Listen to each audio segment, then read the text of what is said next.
Person, yes, सबसे पहला काम पर्सन पढ़ते हैं। कल हमने बेसिक स्टार्ट करा था और टाइम एंड टेंस पढ़ने के लिए पर्सन, हमने आपको टॉपिक लिखवा दिया है, उसी टॉपिक के अनुसार हम लोग को चलना है। तो सबसे पहला काम बनाना बेटा पर्सन। पर्सन पर्सन हालांकि टाइम एंड टेंस का पार्ट नहीं है, लेकिन फिर भी पढ़ना जरूरी है। पर्सन व्यक्ति को कहते हैं और व्यक्ति 3 तरह का अक्सर होता है। वह व्यक्ति जो बोलता है उसे कहते हैं कौन सा पर्सन? जो व्यक्ति सुनता है उसे कहते हैं सेकंड पर्सन, और जिसके बारे में बोलते हैं ना उसे कहते हैं third person. First person, second person और थर्ड पर्सन। जो व्यक्ति बोलता है फर्स्ट पर्सन, बोलने वाला व्यक्ति अकेला भी होता है उसे कहते हैं सिंगुलर, एक से ज़्यादा भी होता है उसे कहते हैं प्लूरल। सुनने वाला अकेला होता है सिंगुलर, एक से ज़्यादा होता है प्लूरल। जिसके बारे में बात करते हैं सिंगुलर, एक से ज़्यादा होता है प्लूरल। ठीक है। जो फर्स्ट पर्सन होता है वो अकेला है तो उसे आई कहते हैं, प्लूरल है उसे वी कहते हैं, सिंगुलर है उसे यू और प्लूरल है उसे भी यू। ठीक है। जिसके बारे में बात करते हैं वो है तुम्हारा ही, सी, इट या किसी व्यक्ति का नाम। ठीक है। इन सब का प्लूरल एक ही वर्ड होता है और वह है THEY। ठीक है। एक रूल पढ़ाया होगा आपको कि सब्जेक्ट अगर सिंगुलर हो तो वर्ब भी सिंगुलर, सब्जेक्ट यदि प्लूरल हो तो वर्ब भी प्लूरल। गुड। अब देखो यहाँ पे कुछ उल्टा काम करना है। सब्जेक्ट क्या है तुम्हारा? सिंगुलर। सब्जेक्ट क्या है? सिंगुलर, प्लूरल है ना सब में, अच्छी बात। अब यहाँ पे कुछ ध्यान दो। आई नेचर में सिंगुलर, बट हम लोग ऑलवेज पढ़ेंगे यूज। तो आई नेचर में सिंगुलर बट यूज में ऑलवेज प्लूरल।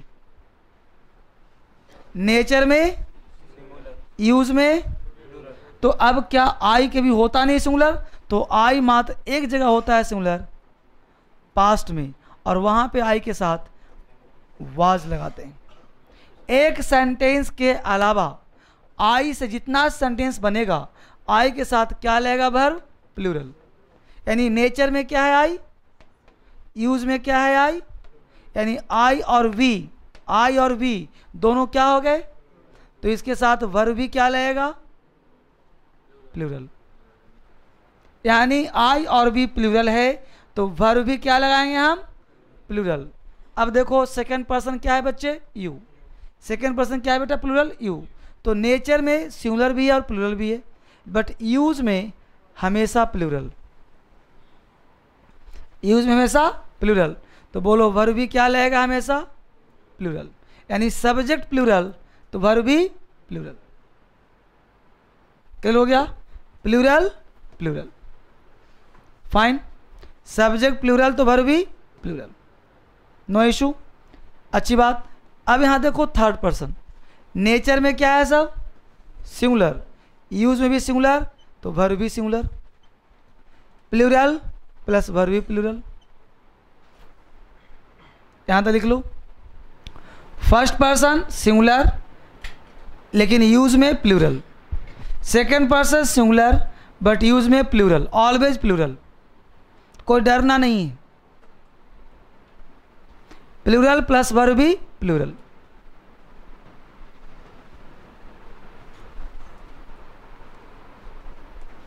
उतार लिया? अब ध्यान दीजिए, मिटा दूँ इसको फिलहाल के लिए। मिटाने से पहले 2-3 बात ध्यान रखो। पहली बात, अगर मैं बोलूं कि आई वी यू, कितने बोला? आई वी यू, ये 3 शब्द हमेशा होता है प्लूरल और वर्ब भी क्या लेगा? प्लूरल। कोई आपत्ति? और आई वी यू को छोड़कर आई वी यू, देखो आई वी यू और एक यहाँ पे दे, 4 वर्ड याद रहेगा। आई वी यू दे, ये 4 शब्द को छोड़कर सारे सब्जेक्ट सिंगुलर होते हैं। यानी आई वी यू दे, ये 4 हो गया प्लूरल, बाकी सारे सिंगुलर।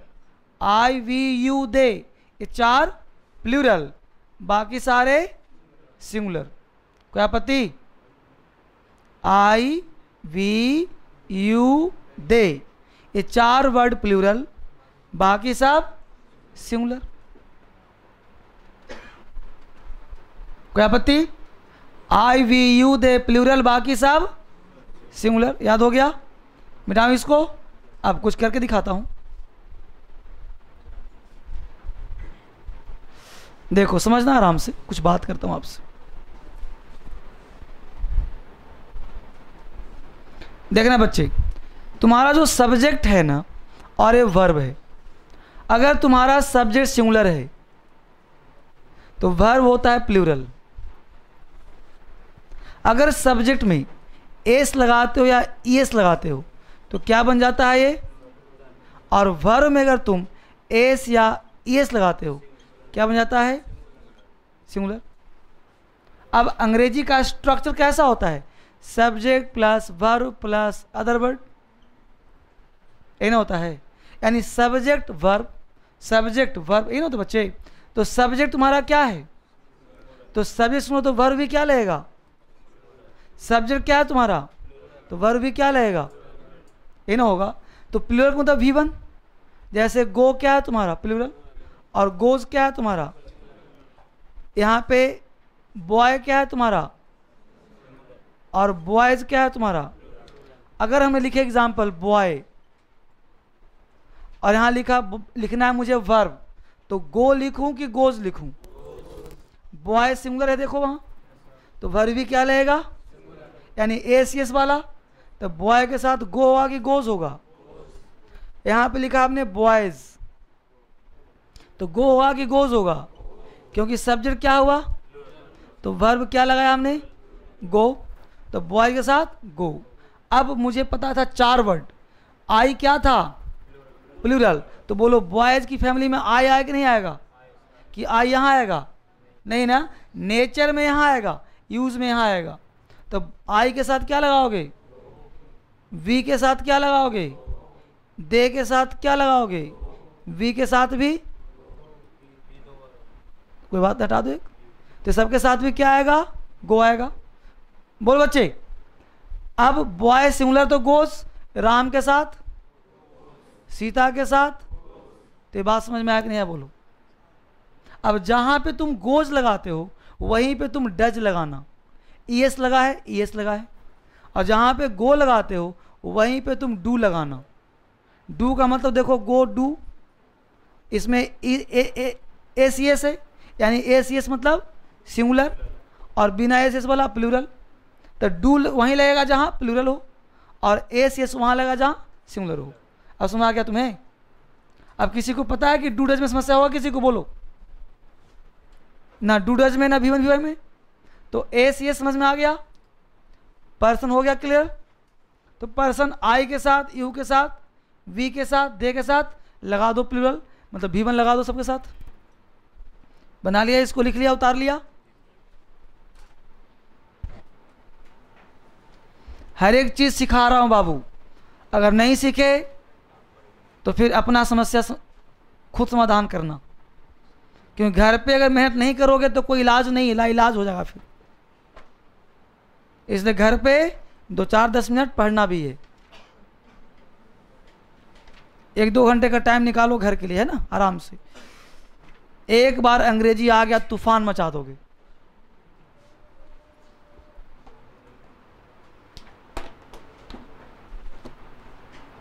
ठीक है, तो हमने एक टर्म पढ़ाया, आपको क्या पढ़ाया, पर्सन पढ़ाया। ठीक है, वापस आइए, एडवांस क्लास आपका स्टार्ट हो चुका है, आगे बढ़े हम लोग। अगला पार्ट क्या लिखा है,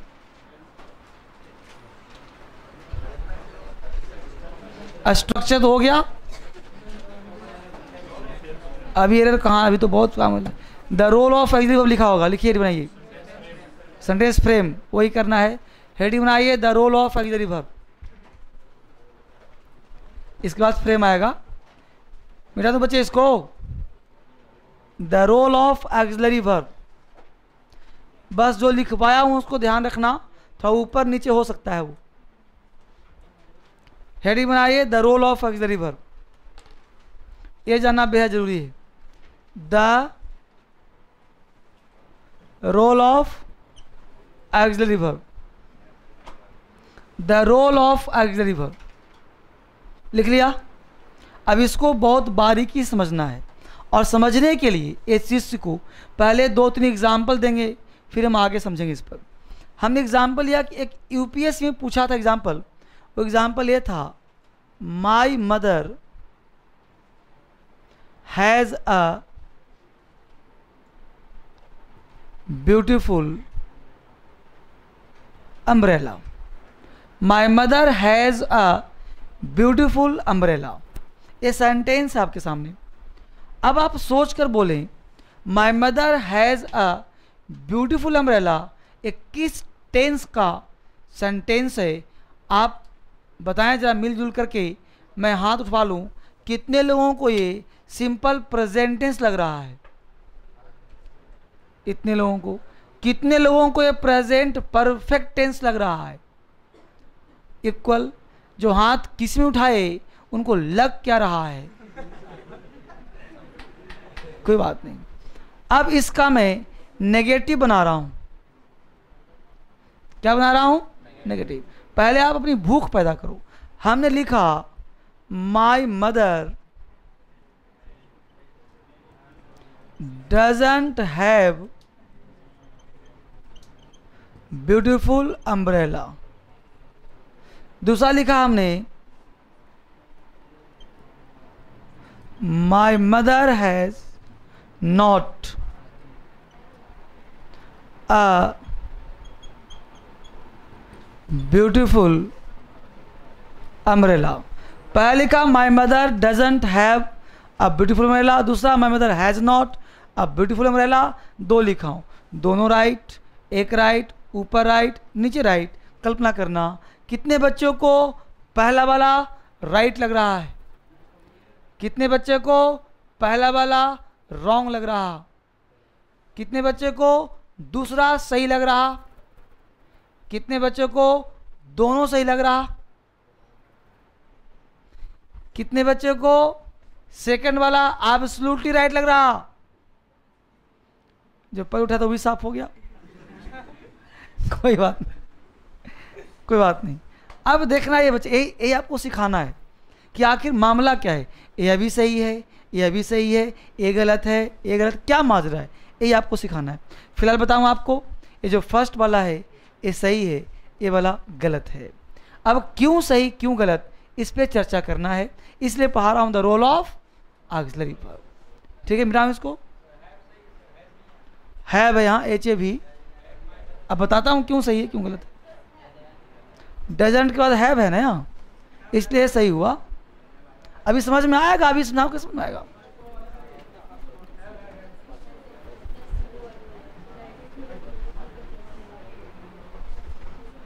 क्या बनाया हेडिंग?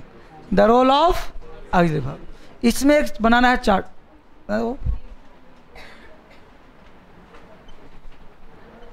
वर्ब टू बी,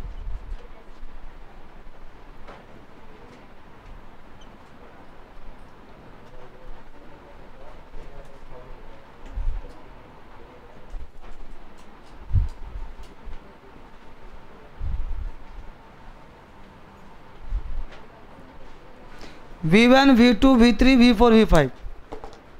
ठीक है। वर्ब टू बी, बी मतलब होता है बच्चे होना।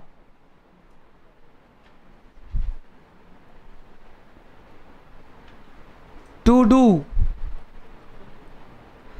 करना। Verb to have, verb to have रखना। वर्ब टू नीड जरूरत। वर्ब टू डेयर साहस। वर्ब टू विल इच्छा। ठीक है, हमने ये पार्ट यहां पे लिखा, बस अभी उतारो फटाफट।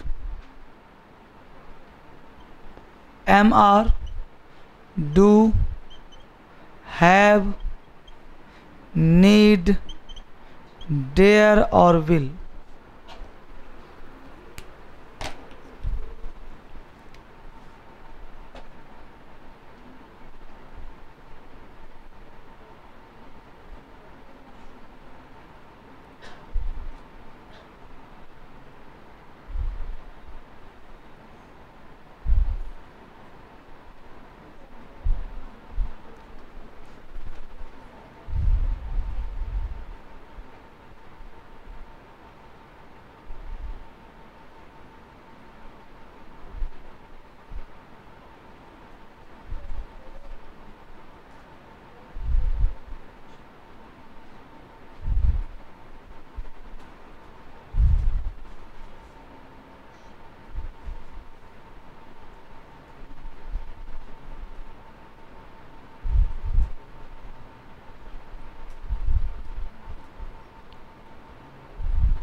इसको पहले आप कॉपी कर लो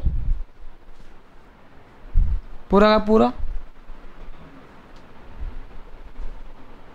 कहीं कोई वर्ड में दिक्कत हो पूछ लेना बच्चे।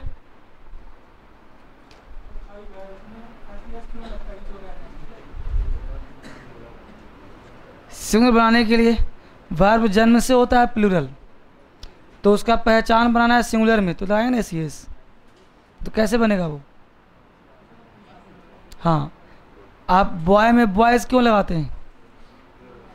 सुविधा के लिए अपनी, कि हम चाहते हैं कि बनाए प्लूरल, एक से अधिक लोगों को दिखाना चाहते हैं, तो एक बार बॉयज़ बोल दिया पूरा जाति हो गया। उसी प्रकार उसके अनुसार वर्ब चाहिए, तो एस लगा दिया तो ये बन गया सिंगुलर। नाउन का उल्टा वर्ब, वर्ब का उल्टा नाउन। अब बोर्ड पे ध्यान दीजिए। अब V1 को हमने क्या कहा है, तुम्हें प्लूरल कहा है ना, तो बोलो ये सारे वर्ब प्लूरल हैं कि नहीं? ये सारे वर्ड क्या हैं तुम्हारे? अब हमने V1 को कहा प्लूरल, V1 को हमने प्रेजेंट कहा है कि नहीं कहा? बोलो, तो बोलो ये सारे वर्ड प्रेजेंट के हैं कि नहीं है? सुनाया? यानी V1 तुम्हें कहीं मिले कौन सा टेंस? अब बोलो यू आर अ स्टूडेंट, कौन सा टेंस है? I am a teacher, I do this work, I have a car, I need a car, I dare to go to America, I will to meet you. समझ में आया? अब बोलो V5 को हमने प्रेजेंट कहा है कि नहीं कहा, और सिंगुलर कहा है कि नहीं कहा? को देखा, जब सिंगुलर कहा है तो ये सारे वर्ड सिंगुलर है कि नहीं, और सारे वर्ड प्रेजेंट है कि नहीं? तो बोलो राम इज ऑनेस्ट, कौन सा टेंस हुआ ना जी? तो राम था सिंगुलर तो वर्ब भी क्या लगा, और यू था प्लूरल तो क्या लगा, आई था प्लूरल तो क्या लगा? समझा? आई था प्लूरल तो क्या लगेगा, और राम था सिंगुलर तो क्या लगेगा? तो Ram does this work, I do this work. समझा? लेकिन राम डज। हमने कहा था आई हैव, लेकिन वहां होगा राम है। समझ आ रहा है? I have Ram, you have Sita, I need you, I need she, I dare Sita, I will she. समझ में आया? अबे विल फ्यूचर वाला नहीं है, ध्यान देना। इसका हिंदी क्या है? इच्छा। ये मैं सोचना कि विल्स को नया मॉडल्स आ गया तो कैंस भी हो जाएगा, और यहाँ पे विल्ड है, मैं सोचना कि वुड होगा। कुछ लोग तुम्हारे से सीनियर विद्वान अंग्रेजी वाले बोल सकते कि वुड होगा, गलती से बिल्ड हो गया है। यहाँ गलती नहीं होता, जो चल जाए वही अंग्रेजी हो जाता है। यहाँ गलती से ही नहीं होता। तो विल का यहाँ विल्ड है, इसलिए मैं सोचना कि वुड है, गलती में भूल बस हो गया होगा, ऐसा नहीं होता। विल्ड विलिंग प्रयोग करते हो ना जी, जब विलिंग होता है वहाँ से वुड ही होना चाहिए था फिर, इसलिए वुड कोई वर्ड नहीं होता। ठीक है? वुड एक मॉडल्स है, यहाँ विल मॉडल्स नहीं है, यहाँ मेन वर्ब है। ठीक है बाबा? सही है। अब बताइए कि is am are auxiliary verb है कि नहीं है? और इज एम आर यहाँ पे V1 V5 काम कर रहा है, इसका मतलब मेन वर्ब हुआ कि नहीं हुआ? समझ में आ रहा बात? हमने बोला आई हैव अ कार और Ram has gone, I have gone, तो हैव डबल रोल में है कि नहीं? यानी हैव एक्सिलरी वर्ब भी है और वही हैव मेन वर्ब भी है। इसका मतलब ये हुआ कि जितने भी एक्सिलरी वर्ब हैं मेन वर्ब के भी काम कर सकते हैं। अब ये पता कैसे चलेगा कब है मेन वर्ब कब है एक्सिलरी वर्ब? ये पता लगा लें तो टेंस आसान हो जाएगा। तो पहला पॉइंट क्या लिखना चाहिए कि जितने भी एक्सिलरी वर्ब हैं एक्सिलरी वर्ब के साथ साथ मेन वर्ब के जैसा भी काम कर सकते हैं। बोलो, तो पहला पॉइंट यही लिखो, सारे एक्सिलरी वर्ब का, लिखो फटाफट, सारे एक्सिलरी वर्ब का काम, सारे एक्सिलरी वर्ब का यूज, सारे एक्सिलरी वर्ब का यूज एक्सिलरी वर्ब के साथ साथ, सारे एक्सिलरी वर्ब का यूज एक्सिलरी वर्ब के साथ साथ मेन वर्ब के जैसा भी किया जाता है। सारे ऑक्सिलरी वर्ब का यूज ऑक्सिलरी वर्ब के साथ साथ, शॉर्ट में लिखो ना ये भी है ना, सारे ऑक्सिलरी वर्ब का यूज ऑक्सिलरी वर्ब के साथ साथ मेन वर्ब के जैसा भी किया जाता है। यानी all these auxiliary verbs are used as auxiliary verbs as well as main verb. ठीक है, तो ऑक्सिलरी वर्ब के साथ से इसका प्रयोग कैसे होगा बच्चे? मेन वर्ब के जैसा भी होगा। एक बात समझ में आ गया। अब दूसरा मुद्दा यह है कि कब ऑक्सिलरी वर्ब और कब मेन वर्ब। ये मुद्दा समझ में आ गया तो टेंस हो जाएगा आसान। अगर ये समझ में आ गया तो टेंस हो जाएगा आसान। तो जब समझिए कि हमने कहा you are a student, you are a, बोलो टेंस का नाम तुमने क्या कहा? और यू क्या है? प्लूरल, तुमने आर लगाया ना। यानी कि यदि ऑक्सिलरी वर्ब के बाद नाउन का प्रयोग करते हैं तो ये बन जा रहा है मेन वर्ब। और हमने बोला यू आर गोइंग, गोइंग हो गया मेन वर्ब, और गोइंग के साथ आर आया तो इसका नाम हो गया ऑक्सिलरी वर्ब। यानी कि कोई पूछे कि ऑक्सिलरी वर्ब और मेन वर्ब में क्या अंतर है, तो तुम समझाना पहले व्यवहारिक ज्ञान सीखो। तुम्हारे घर में एक नौकर है, तुम एक मालिक हो, तुम्हारी सेवा वो बरसों बरसों से कर रहा है, 10-20 वर्षों से। एक ही मालिक, एक ही नौकर, कल्पना करना समय के अनुसार। अब मालिक है, नौकर है, तो जितने भी गांव के लोग आएंगे मालिक को पूछेंगे ना भाई, नौकर तो नौकर है। तो मालिक अगर मौजूद है तो उस नौकर का नाम है नौकर, हेल्पिंग, हेल्पर है वो।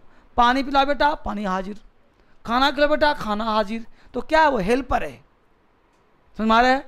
अगर वो मालिक चल निकला ऊपर और कोई था नहीं उसका, तो बोलो उस घर का मालिक कौन बन जाएगा? नौकर। यानी मालिक एब्सेंट है तो नौकर बना मालिक। यानी कि ये सारे ऑक्सिलरी वर्ब अगर मेन वर्ब के साथ है तो इसका नाम होगा हेल्पर, हेल्पिंग वर्ब। और अगर ये अकेले है सेंटेंस में बिना मालिक के तो यही बन जाएगा मेन वर्ब। यही 2 पॉइंट लिखवाना है। लिखो पहला पॉइंट, लिखो यदि ऑक्सिलरी वर्ब के बाद मेन वर्ब का प्रयोग किया जाए, यदि ऑक्सिलरी वर्ब के बाद मेन वर्ब का प्रयोग किया जाए, यदि ऑक्सिलरी वर्ब के बाद मेन वर्ब का प्रयोग किया जाए, यदि ऑक्सिलरी वर्ब के बाद मेन वर्ब का प्रयोग किया जाए तो वह ऑक्सिलरी वर्ब हेल्पिंग वर्ब कहलाता है। यदि ऑक्सिलरी वर्ब के बाद मेन वर्ब का प्रयोग किया जाए तो वह ऑक्सिलरी वर्ब हेल्पिंग वर्ब कहलाता है। वह ऑक्सिलरी वर्ब हेल्पिंग वर्ब कहलाता है। बोर्ड पे ध्यान दीजिए, हमने कहा कि यदि ऑक्सिलरी वर्ब के बाद मेन वर्ब का प्रयोग किया जाए तो वह ऑक्सिलरी वर्ब हेल्पिंग वर्ब कहलाता है। इन्होंने कहा जी यदि ए भी के बाद एम भी का प्रयोग किया जाए तो वह ए भी एच भी कहलाता है। क्लियर? अब प्रश्न ये उठ रहा है कि सर मेन वर्ब तो 5 हैं जी, तो कौन से मेन वर्ब यहाँ पे आएगा? यह भी तो जान लो कि भाई कौन सा मेन वर्ब नौकर के साथ चलता है, कौन बिना नौकर के चलता है। तो मात्र 2 ही मेन वर्ब है बेटा, एक है V3, दूसरा है यानी V3 और V4। मात्र 2 ही ऐसे मेन वर्ब हैं जो नौकरों के साथ चलता है। इफ समवन टोल्ड यू, किसी ने तुमसे कहा आई गॉन, आई गॉन तुमसे बोला, अब तुम उसको आज की बात काट देना, व्यक्ति को नहीं, जो बोलेगा उसको। तो आई गॉन कहा, अब बोलो गॉन तुम्हारा क्या है? और V3 के बिना नौकर के नहीं चलता, तो सेंटेंस गलत हुआ कि नहीं हुआ? अब कोई लाख तुमसे कहे कि आई गॉन, ये नियम सही है, वो नियम सही है, सारे नियम फ्लॉप। भाई आई सब्जेक्ट है, गॉन V3 है, मुझे इसके साथ क्या चाहिए? Helping verb. क्योंकि V3 और V4 ऐसा वर्ब है जो जीवन में कभी अकेले नहीं आता, चाहे टेंस हो, चाहे वॉइस हो, चाहे नरेशन हो, चाहे दुनिया का कोई विद्वान टीचर हो। समझ में आया बात? कोई हो V3 कभी अकेले, चाहे एक्टिव हो, चाहे पैसिव हो, चाहे वॉइस हो, चाहे नरेशन हो, चाहे टेंस हो, कोई भी दुनिया का नियम इसको बदल नहीं सकता। यानी V3 हमेशा होगा, तो बीच में कोई ना कोई नौकर चाहिए ही चाहिए, कोई ना कोई एग्जीक्यूटिव इसे चाहिए ही चाहिए। तो समझ में आया बच्चे? किसी ने कहा आई गोइंग, आई कमिंग, बोलो गलत हुआ कि नहीं हुआ? यानी V4 है तो इसे नौकर चाहिए ही चाहिए, नहीं तो फिर ये V4 नहीं कहलाएगा। समझ पा रहे हो ना? अगर ये वर्ब है तो नौकर इसको चाहिए ही चाहिए। बात समझ आ रहा है बच्चे? किसी को दिक्कत है बोलो? तो सही क्या होगा? आई हैव गॉन और आई एम गोइंग। अभी तुम्हारा क्या हो गया? सही हो गया। यानी इसके साथ नौकर हैव लगा, इस EJMR लगा, तो V4 हो गया, V3 हो गया।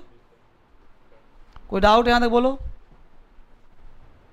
तो हैज V3 V4। देखो एग्जाम्पल देखो, इसको कहते हैं परफेक्ट टेंस, इसे कहते हैं कॉन्टिन्यूअस टेंस। क्यों कहते हैं भाई? क्योंकि V3 का मतलब परफेक्ट, V4 मतलब कॉन्टिन्यूअस। कोई आपत्ति है बोलो? हमने कहा बाबू आई गॉन, गॉन क्या है? यही ना पढ़ाया था कि पढ़ के आना V3, गो वेंट गॉन। तो गो वेंट गॉन है ना, ये गॉन V3 है ना, और V3 बिना हेल्पिंग वर्ब के, तो ये गलत हुआ कि नहीं हुआ? आई गोइंग, गोइंग क्या है? V4, गलत हुआ कि नहीं हुआ? ये बीच में क्या चाहिए था? नौकर। क्या चाहिए था? Helping verb. क्या चाहिए था? Auxiliary verb. अब सही करने के लिए क्या चाहिए इसको? नौकर चाहिए। तो V3 हमेशा क्या लेता है? Has, have, had. V4 क्या लेता है? Is, am, are, was, were, being verb, क्योंकि होने वाला बोध कराएगा। कोई दिक्कत? आगे बढ़ो, रूल पॉइंट उतार लिया इसको, पेन चलाओ फास्ट। आगे लिखो नोट नंबर 2, यदि ऑक्सिलरी वर्ब के बाद, यदि ऑक्सिलरी वर्ब के बाद, यदि ऑक्सिलरी वर्ब के बाद, मिटाओ बच्चे इसको, यदि ऑक्सिलरी वर्ब के बाद मेन वर्ब का प्रयोग ना किया जाए, यदि ऑक्सिलरी वर्ब के बाद मेन वर्ब का प्रयोग ना किया जाए, यदि ऑक्सिलरी वर्ब के बाद मेन वर्ब का प्रयोग ना किया जाए, बल्कि यदि ऑक्सिलरी वर्ब के बाद मेन वर्ब का प्रयोग ना किया जाए, बल्कि कोई नाउन, बल्कि कोई नाउन या अदर वर्ड का प्रयोग किया जाए, बल्कि कोई नाउन या अदर वर्ड का प्रयोग किया जाए, बल्कि कोई नाउन या अदर वर्ड का प्रयोग किया जाए, तो बल्कि कोई नाउन या अदर वर्ड का प्रयोग किया जाए, तो वह ऑक्सिलरी वर्ब, तो वह ऑक्सिलरी वर्ब मेन वर्ब का काम करता है, तो वह ऑक्सिलरी वर्ब मेन वर्ब का काम करता है, तो वह ऑक्सिलरी वर्ब मेन वर्ब का काम करता है। ठीक है, जो कहा बोर्ड पे देखो, हमने कहा कि यदि ऑक्सिलरी वर्ब के बाद मेन वर्ब का प्रयोग ना किया जाए, ना किया जाए, बल्कि यदि ऑक्सिलरी वर्ब के बाद मेन वर्ब का प्रयोग ना किया जाए, बल्कि कोई नाउन या अदर वर्ड का प्रयोग किया जाए, तो वह ऑक्सिलरी वर्ब मेन वर्ब कहलाता है। यही ना कहा बच्चे? देखो हमने कहा ऑक्सिलरी वर्ब के बाद मेन वर्ब का प्रयोग काट दिया, नहीं किया जाए। यदि ऑक्सिलरी वर्ब के बाद नाउन या अदर वर्ड का प्रयोग किया जाए, तो वही नौकर मालिक बन जाता है, वही ऑक्सिलरी वर्ब मेन वर्ब बन जाता है। अब प्रश्न उठता है कि ये मेन वर्ब कैसा? तो क्या ये V3 बन सकता है? क्यों नहीं? क्यों नहीं बोलो? क्योंकि उसको फिर नौकर चाहिए, जो कि है ही नहीं, ये तो खुद ही नौकर है, इसलिए मेन V3 नहीं हो सकता। V4 हो सकता है? क्यों नहीं? है ही नहीं, इसलिए V1 हो सकता है, V2 हो सकता है और V5 हो सकता है। यानी V1, V2, V5 5 वर्ब होता है ना, गो, वेंट, गॉन, गोइंग, गोस। तो गो हो सकता है, वेंट हो सकता है, गोज हो सकता है, लेकिन गोन और गोइंग नहीं हो सकता क्योंकि ये ऑक्सिलरी वर्ब है। अभी चार्ट में देखो लिखा V1 लिखा होगा, चार्ट में देखो V1 है ना लिखा हुआ ऊपर, V2 है लिखा ऊपर, V3 V5 लिखा ना ऊपर। अब देखो एग्जांपल दे रहा हूं तुम्हारे लाइफ का। हमने यहाँ कहा यू, यहाँ लिखा हमने राम, यहाँ लिखा यू। अब चार्ट में देखो और बताओ यहाँ पे यू प्लूरल है कि सिंगुलर?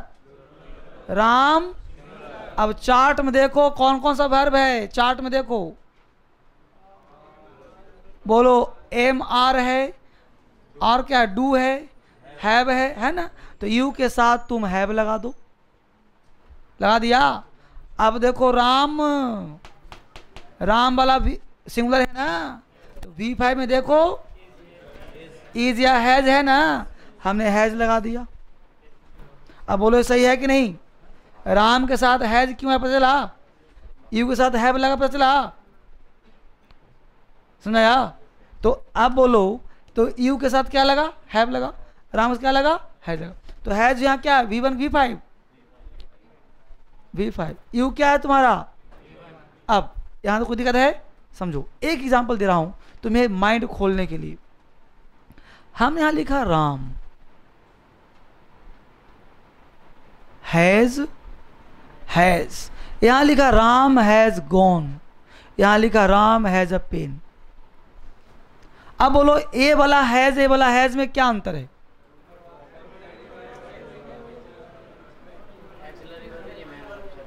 समझ में आ रहा है? तुम खड़े हो जाओ, बोलो ये वाला हैज क्या है? ये वाला हैज क्या है? इस हैज मीनिंगलेस की मीनिंगफुल? ये वाला मीनिंगफुल, यानी ये बैठ जाओ, ये वाला तुम खड़े हो जाओ बच्ची जल्दी। ये वाला हैज क्या रोल, किस रोल में है? मेन वर्ब की हेल्पिंग वर्ब। कैसे? क्योंकि ये V3 है और V3 मतलब मेन मालिक, मालिक के पहले क्या आ गया? नौकर। और यहाँ पे बेचारा नौकर, नौकर क्या लिया? नाउन ले लिया। तो यदि ऑक्सिलरी वर्ब के बाद मेन वर्ब का प्रयोग नहीं हो, इसमें ऑक्सिलरी वर्ब के बाद मेन वर्ब है क्या है? नाउन है। कलम क्या है? नाउन। देखो रख लिया कलम, नाउन हो गया। तो जब नाउन ले रहा है इसका मतलब इसका नाम क्या हो गया? अब मेन वर्ब में क्या है? V1 है कि V2 है कि V5 है? चार्ट में देखो, देखो चार्ट में बैठो, हैज में है कि नहीं V5 में? यानी राम के साथ V5 लगता है कि नहीं लगता? लगा दिया V5। तो बोलो Ram has a pen present tense का हुआ कि नहीं हुआ? और Ram has gone perfect tense का हुआ कि नहीं हुआ? यानी इसका मतलब हुआ रखना। और ये बेचारा मीनिंगलेस, नाकाम, नल्ला, किसी काम का नहीं। इसका मतलब हुआ राम गया। राम गया है से क्या मतलब? ऐसे थोड़ी बोलते हैं राम रखना गया। यहाँ हुआ हैज मतलब के पास, यहाँ हैज मतलब के पास। राम के पास एक कलम, राम के पास एक कलम है। यहाँ हुआ जी कि राम के पास गया, ऐसा हुआ। तो ये वाला हैज मीनिंगलेस हुआ और ये वाला हैज मीनिंगफुल हुआ। तो जो दो नोट दिया था हुआ क्लियर कि यदि ऑक्सिलरी वर्ब के बाद मेन वर्ब का प्रयोग हो तो इसे कहते हैं हेल्पिंग, और यदि ऑक्सिलरी वर्ब के बाद नाउन का प्रयोग हो तो इसे कहते हैं मेन वर्ब। खुला दिमाग सबका? दिक्कत है तो बोलो। अब समझो तुम्हारे पास स्ट्रक्चर क्या है? Subject plus V1 V5 object. इसी को ना कहते हैं प्रेजेंट टेंस। बोलो जब बनाते हैं इसका नेगेटिव तो सब्जेक्ट प्लस क्या बनाते हैं? बोलो जल्दी। Do, does plus not plus V1 की V5। V5 नहीं ना, क्योंकि हमेशा V1 होता है। ध्यान देना, V5 और V2 सिर्फ होता है पॉजिटिव में। जैसे ही इसको कोई और सेंटेंस चेंज करते हैं ये V1 में बदल जाता है। सुनो ना, अब आ गया बुद्धि तो खिलखिल शुरू कर दिया। तुम्हारे लिए ये काम शुरू किया हमें, तुम्हें पूछा था कि सर मदर पे हैव क्यों आ गया, है ना? तो डू डज के बाद क्या आता है? हाँ, V1, इसीलिए मदर वाला नेगेटिव बनाया था, तो हैव आ गया था। समझ आ गया ना? इसीलिए आया था। जब ज्ञान आता है तुम्हारे से बच्चा बोलना शुरू करता है, मुझे खुशी हुआ। तो आप बोलो कि राम हैज गॉन का नेगेटिव क्या बनेगा? राम हैज नॉट गॉन, यानी कि नॉट का प्रयोग सिर्फ ऑक्सिलरी वर्ब के साथ होता है। लिखो नॉट का प्रयोग सिर्फ ऑक्सिलरी वर्ब के साथ होता है, मेन वर्ब के साथ नॉट नहीं आता। नॉट का प्रयोग ऑक्सिलरी वर्ब के साथ होता है, मेन वर्ब के साथ नॉट नहीं आता। नॉट का प्रयोग हेल्पिंग वर्ब के साथ होता है, ऑक्सिलरी वर्ब के साथ होता है, मेन वर्ब के साथ नॉट नहीं आता। ठीक है, अब हमने कहा राम हैज गॉन, अब हैज नौकर है, इस पर बोझ लाद दिया नॉट का, तो हो गया राम हैज नॉट गॉन। लेकिन अब ये राम हैज गॉन, ये तो हैज मालिक बन गया जी, और मालिक कभी नॉट नहीं लेता, तो बोलो इसका नेगेटिव क्या होगा? Ram does not. अब बोलो हैज का V1 क्या होगा? हैव। तो Ram does not have a pen. Ram does not have a pen. Ram बोलो, लगाओ में, छोड़ो ना भाई। राम गोज, नेगेटिव बनाओ इसका।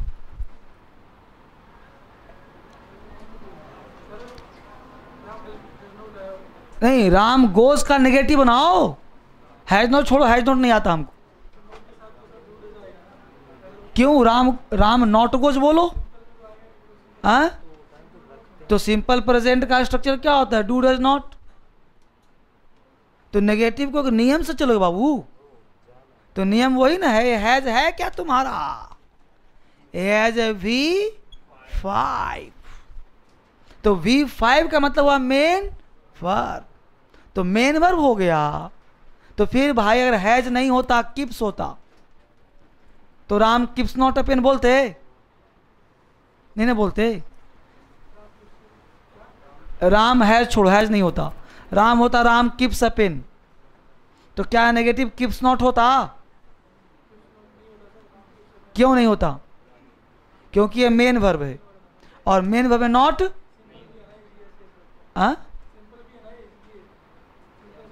तो किप्स हुआ ना, तो वही तो सिंपल, उसमें भी एस लगा हुआ है, HS हैज एस, यहां भी तो एस लगा दिया हमने भाई। देखो V5 में समेस लगा हुआ है, V5 में देखो समेस लगा दिया हूं। विल में विल्स किया, डू का डज किया, डेयर का डेयर्स किया, हैव का हैज किया, आर का इज किया, तो सब जैसा किप्स वैसा हैज। ये तो अलग बात है कि हम लोग बचपन से हैज को नौकर देखते हुए आए हैं, तो आज मालिक बर्दाश्त होने का तो टाइम लगेगा आज बर्दाश्त नहीं हो रहा कि राम हैज अ पेन का राम हैज नॉट पेन क्यों नहीं होगा? पेशेंस आ रहा हूं वहीं। ये समझ में आया कि नहीं? सो बोलो, समझ में आ गया? आगे देखो बेटा, 2 मिनट और टाइम दो, समझ ही लो, नहीं तो फिर उलझ जाओगे, फिर कल यही मुद्दा फंस जाएगा। देखो जब पढ़ रहे हो तो टाइम नहीं, 10 बज जाए, 1 बज जाए, 2 बज जाए, पढ़ते रहो। देखो गौर से बोर्ड पे हमने बोला Ram had his lunch, Ram had his lunch, या हिज छोड़ो, राम हैड लंच बोल दो, कुछ भी हिज ही बोल सकते हो, ऐसा मत सोचो। तो राम हैड लंच बोलो, किस टेंस का वाक्य है? बहुत जल्दी। कितने लोग सिंपल पास्ट में हाथ उठाओ? वो एक ही बात है। कितने लोग पास्ट इंडेफिनिट सिंपल पास्ट में हाथ उठाइए। कितने लोग पास्ट परफेक्ट में हाथ उठाइए। और परफेक्ट में जो उठाया है वो अपने बात पर टिक रहना। बोलो परफेक्ट का स्ट्रक्चर क्या होता है, जल्दी बोलो। हेड प्लस, बस यहीं पे देखो, हेड है सही है, V3 कहाँ है तुम्हारा, जल्दी बोलो। और अभी तुम्हें एक सलाह दिया था बेटा कि V3 का प्रयोग अकेले नहीं होता, इसलिए परफेक्ट बोलने से पहले सोचना चाहिए था। तो लत लगी है गलत पढ़ने की, उस लत को ठीक कर दूंगा मैं, टाइम लगेगा, लेकिन तुम्हारे जड़ को ठीक नहीं करूंगा तो अंग्रेजी आएगा ही नहीं। वही अंग्रेजी सिखा रहा हूं। तो राम है, यहां पे हेड है, तो V3 कहां है? तो हमने रूल क्या दिया, यदि ऑक्सिलरी वर्ब के बाद नाउन का प्रयोग किया जाए तो यह ऑक्सिलरी वर्ब मेन वर्ब का काम करता है। अब चार्ट में देखो कि हेड कहां लिखा है, V2 में V3 में, चार्ट में देखो V2 में भी और अब मैं कहूं कि V2 में भी है और V3 में भी है, और मैं कहूं कि V3 है, तो क्या प्रमाण है कि V3 नहीं है? क्योंकि इसका नौकर नहीं है, नौकर नहीं है, तो ये V3 हो ही नहीं सकता। तो क्या हो सकता है? अब देखो V2 में हेड है कि नहीं है, तो V2 में हेड है, इसका मतलब कि सिंपल पास्ट हुआ कि नहीं हुआ, बोलो। समझ में आया? को देखा किसी को? हमने यहां पे कर दिया कि राम हैड लंच। अब बोलो कौन से टेंस का हुआ, क्या प्रमाण? क्योंकि ये हेड हो गया V3 और ये हो गया इसका नौकर, हेल्पिंग वर्ब। हेड कोई वर्ड नहीं है, तुमने पूछा था अभी, हेड नहीं होता कभी। देखो ना, वो खेलो ना मेरे साथ, कहां गया ही हैड। अब हेड के बदले तुम लिख दो ईटन, हेड को लिख दो टेकन। भाई एक ही बात ना है,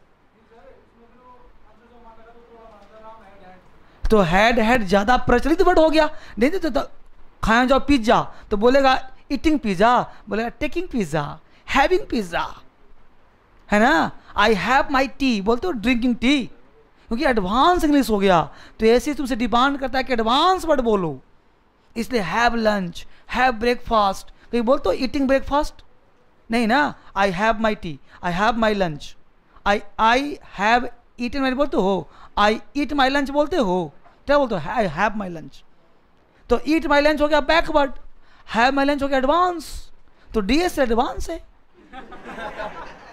एडवांस फॉलो करो ना, एडवांस फॉलो करो। तो हेड समझ में आ गया। लेकिन तीनों चीज ये भी सही, ये भी सही, ये भी सही, लेकिन इंप्रूवमेंट में अगर दिया होगा तो ये वाला ज्यादा सही, पहला नंबर पे, दूसरे पे, तीसरे पे। ये हुआ छुपा के बोलना। तो बात में आया बच्चे?